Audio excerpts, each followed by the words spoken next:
black magic sorcerer here, back in the temple and meditating upon the mercurial sphere.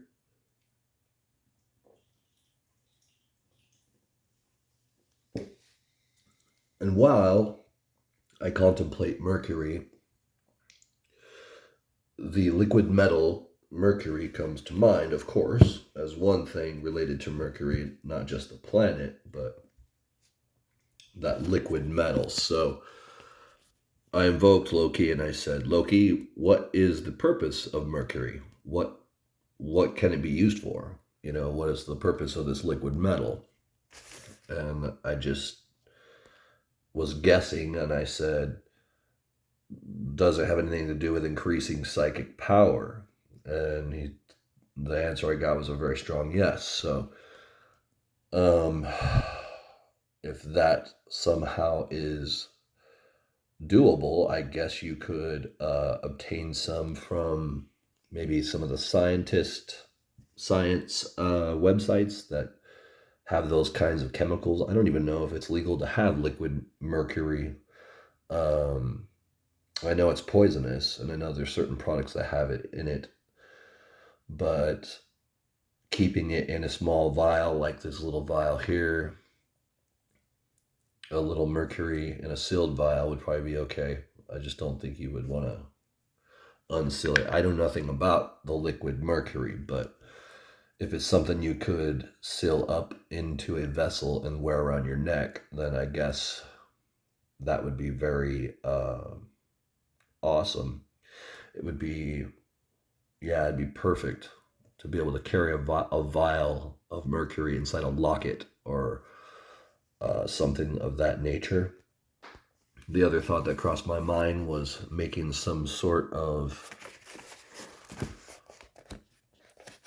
physical representation of this, but a mold, like a mold where you would pour the mercury into this wooden mold that you could create.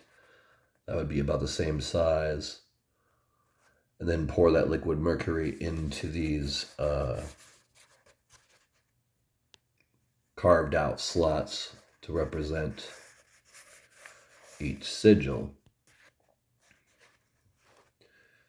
And I think if you were to go out into moonlight, it would charge this sigil and charge the mercury as well. So that's what I'm getting. I'm recovering from being sick. I sound so horrible because I got a stuffy nose. But yes, Loki did seem to come to me in more of an Egyptian god persona. So Loki is I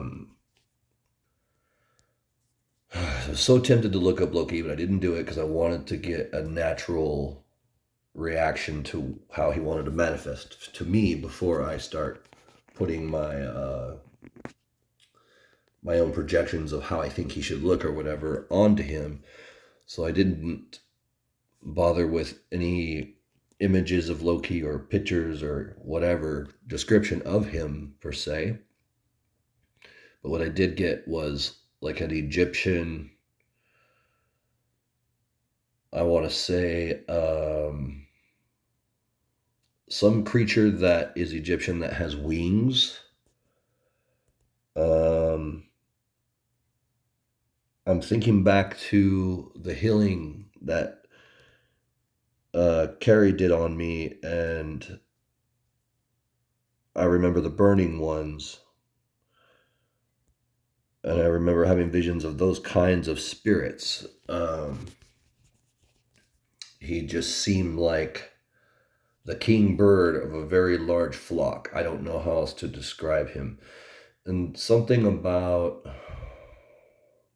him being tied to nature, it sort of reminds me of Pan a little bit too. Kind of a cross between the two, but Pan from an Egyptian point of view, I guess.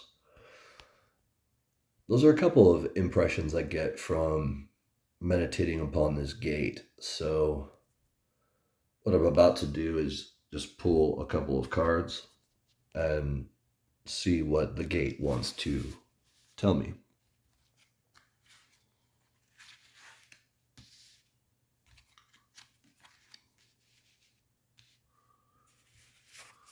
First card.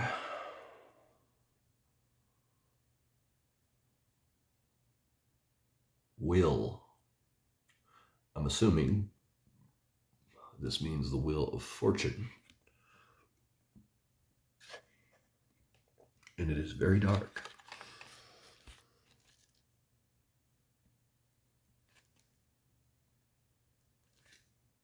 Yes, it would have to be the Wheel of Fortune is what I would compare it to.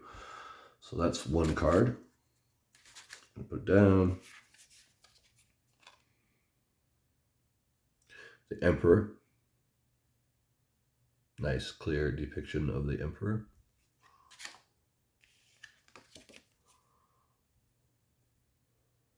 The Empress.